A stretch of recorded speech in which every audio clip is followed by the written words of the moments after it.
All right. Well, before I begin, I want to acknowledge that today is Pentecost Sunday, and that commemorates Jesus' ascension 40 days after his resurrection on Easter. And many in the Christian world place very special meaning on the Pentecost, because according to the second chapter of Acts, the disciples began speaking in tongues, and with this gift, they brought many people into the Jesus movement. Sometimes Pentecost is also called White Sunday or Whit Sunday, and some churches take the occasion to bring new members into the fold on Pentecost. I considered making today's entire lesson about Pentecost because the topic is worthy of its own lesson. But a few weeks ago, I began a series based on the Unity Classic book, Lessons in Truth, by Dr. Emily Cady. And by the way, I put a couple of editions out on the fellowship table if you would like to take a look or even take one of them home with you. Today, we look at that one of the chapters that describes Unity's approach to prayer, specifically denials. We will cover the companion prayer technique, affirmations, soon, maybe next week. And I considered combining denials and affirmations into one lesson because they are so closely related. But I didn't want to talk twice as long. Because at some point, there's very little difference between a long sermon and a hostage situation. Together, denial and affirmation are a prayer process designed to help us take control of our thinking. And as we've discussed, human suffering takes place in the mind. Pain is unavoidable, but our habitual thinking determines our level or determines our level of where did I leave off here? Human suffering takes place in the mind. Pain is unavoidable, but our habitual thinking determines our degree of suffering.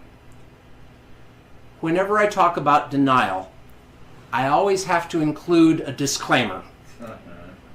Because in Unity, denial does not mean psychological denial. We do not deny reality by pretending it didn't happen.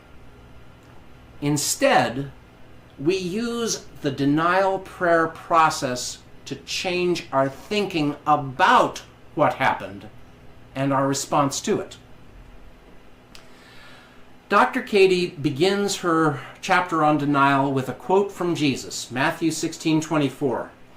"If anyone wishes to come after me, let them deny themselves, take up their cross, and follow me." Many people interpret this quote as meaning that if we want to please God, we must give up enjoying comfort. We all have likes and wants, but some people think we must put them aside in this life to be rewarded in the next life. Some people delay committing to spirituality, thinking, well, I'll be spiritual later. I want to enjoy life first. In 1475, St. Augustine prayed, "God, give me chastity and temperance, but not yet." All systems of spiritualizing the mind include some form of denial. Every religion throughout the ages had some form of a denial process as one of its foundations. In the 16th and 17th centuries, the Puritans believed that they pleased God by rigidly denying themselves comfort. Some devout people have even tortured their bodies, believing that they were making themselves more spiritual or somehow appeasing an angry God. Torturing ourselves is not what Jesus meant. And it displays an ignorance of God's nature and our relationship to the universe. Our culture tells us that our enjoyment comes from the outside world, usually by obtaining possessions. Some poor people believe that having more money is the only way to enjoy life. And a lot of wealthy people may have all of life's pleasures and still complain that they are not happy. Sick people may believe that if only they were well, then they would be perfectly happy. But healthy, hard-working people long for rest and recreation to break the monotony of living, and that way they will be happy. Our minds want to turn to some external change in our condition or our circumstance in pursuit of satisfaction and enjoyment. But when we get what we want, it may only provide temporary happiness. We are still discontent, still disappointed. And in desperation, we might turn to God or try to find comfort in believing that sometime, somewhere, they will finally get what they want and be happy. We may become patient or submissive, but we are still destitute of genuine joy. Our master teacher and way shower Jesus spoke to ordinary people. He taught ordinary people, people like you and me. They wanted food and a place to live, clothing, money, friends, love. And Jesus taught us to stop being anxious about these things because God knows that we need them. Matthew 6:32.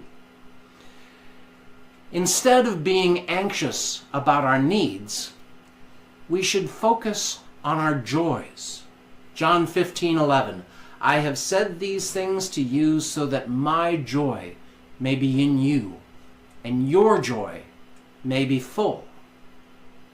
Jesus continued that the Father, the infinite universe, will give you what you need. John 15:16. Ask and you will receive. None of this sounds like Jesus wanted us to deprive or torture or deny ourselves the good things in life. When Jesus said to deny ourselves, Unity interprets it as denying our consciousness of envy, jealousy, fretfulness, being sick. We are to deny the human self-seeking of external gratification, usually at the expense of others. Your authentic self, the Christ within, is never sick. It is never afraid or selfish. It is the part of you that is never envious, boastful, arrogant, or rude. It does not insist on its own way. It is not irritable, and it keeps no record of wrongs. 1 Corinthians chapter 13. The Christ within always seeks to give to others, while the human self is always seeking its own. We have lived more in the human self and believe what our mortal minds have told us. And the consequence is that we are overwhelmed with all kinds of deprivation and suffering.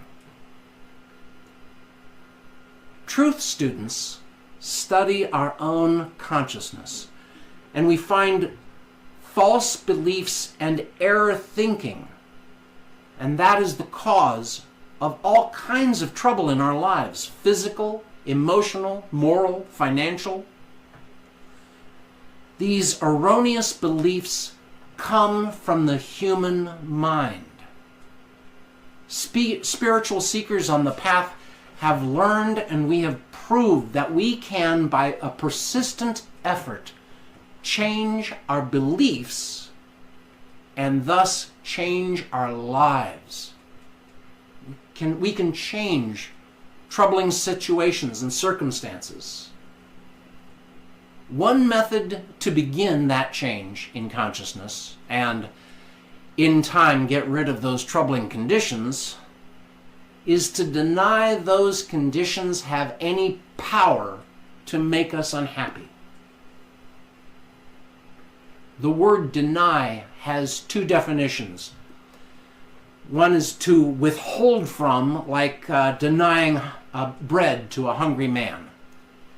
But another definition, and this is how Jesus used it, is to declare to be untrue, utterly false, a lie. To deny oneself is not to withhold comfort or happiness or inflict torture, but to deny the effect of error thinking, to declare it untrue. Declare error thinking a lie.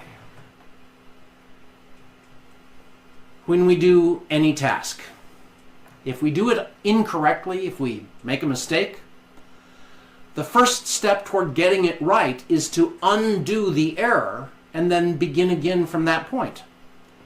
Mistakes are to be corrected and not condemned. We may believe wrong things about God, about our fellow human beings, about ourselves. And we may believe that God is angry with us. We should be afraid of some kind of punishment in this life or the next. We may believe that sickness, poverty, and other troubles are evils put here to torture us into serving a God. We may believe that we can only please God when we become subdued by those troubles and become patiently submissive to them, not even trying to overcome them.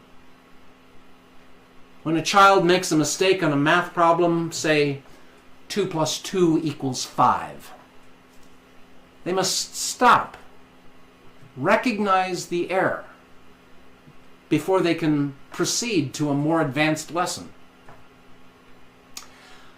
I usually try to keep my denials very simple. When I recognize an error thought, I say, stop, no, cancel, cancel, erase, erase, delete, delete. That's from my computer thing.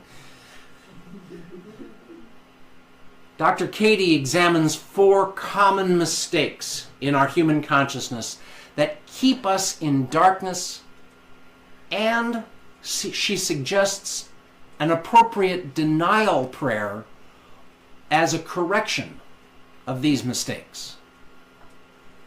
1.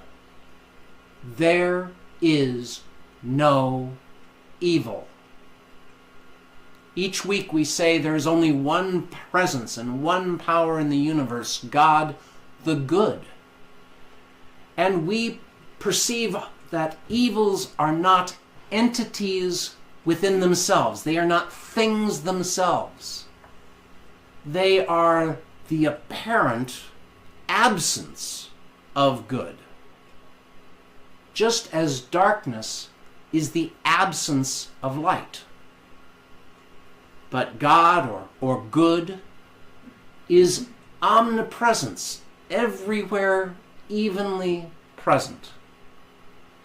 And so the apparent absence of good, what we call evil, is unreal, untrue. It is a lie. It is only the appearance of evil. Just as the sun moving across the sky is the appearance that the sun moves. Relative to the earth, the sun stands still and the earth moves, the earth revolves. But our language still says that the sun rises and the sun sets. We don't have to understand this concept fully to practice these denials and to see its effect in our daily lives.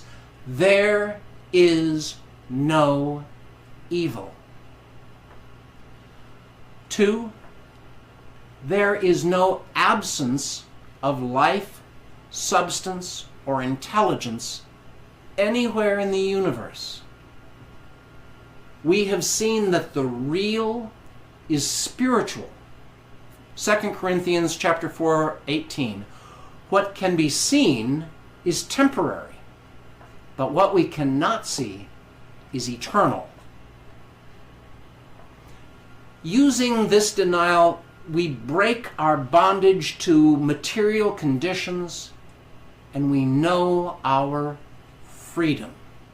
There is no absence of life, substance, or intelligence anywhere.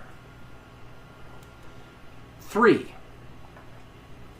pain, sickness, poverty, old age, and death have no power over me. They cannot master me. They are unreal, an illusion, a lie. 4, there is nothing in all of the universe to fear. John chapter 4 verse 4, for greater is God within me than anything in the world. There is nothing in all the universe to fear. Dr. Katie suggests that we repeat these 4 denials silently several times a day, not with any kind of strained anxiety, but calmly trying to realize the meaning of the words. I've created a handout with these denials for you to keep, and would the ushers please distribute them? Try it at home. When little vexations, when little peccadillos, when little fears arise, meet each one with a denial. Calmly and coolly say to yourself, that's nothing at all. It cannot harm me. It cannot disturb me or make me unhappy. Do not fight it. Don't get aggressive. Don't be vigorous about it. But just let your denial say no to any thought of power over you. Just as you would deny the power of an ant on its little hill to disturb you. If you are angry, stand still. Silently deny it. Your anger has no power over you because you are God love made manifest. And God love can never be angry. The anger you feel will leave you.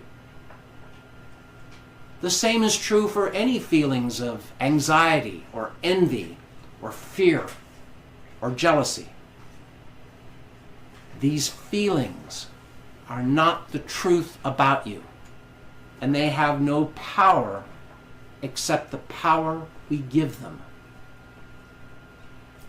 By correcting these mistakes in our consciousness, we open ourselves to a new life, a life better than our fondest dreams and our wildest imagination. God bless you all.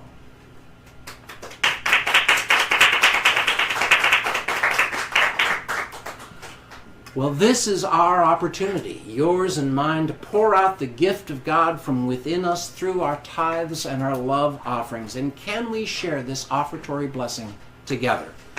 Divine love flowing through me blesses and multiplies all that I am, all that I have, all that I give, and all that I receive. I am joy-filled and grateful. Thank you, God. And you can send your gifts, your tithes and love offerings to paypal.me/UnityLincoln. That's paypal.me/UnityLincoln. You can also send your gifts the old-fashioned way by sending it to Unity Lincoln, P.O. Box 30209, Lincoln, Nebraska 68503. Or you can go to our webpage at unitylincoln.org, and there you will find a convenient link to donate via PayPal. You can also support Unity Lincoln by liking us on Facebook and subscribing on YouTube. And give and God gives it back to you. Give and God gives it back to you. Give and God gives it back to you. Pressed down, shaken together, running over. Back in good measure, God gives it back to you. Sing it over, give and God gives it back to you. Give and God gives it back to you. Give and God gives it back to you. Pressed down, shaken together, running over. In good measure, God gives it back to you. Scooby-Dooby-Dooby-Doo. And let us share this affirmation for our church family. Together, Unity Lincoln is blessed to draw the people, funds, and all that is required for the health and growth of our community and peace in the world, heart to heart. And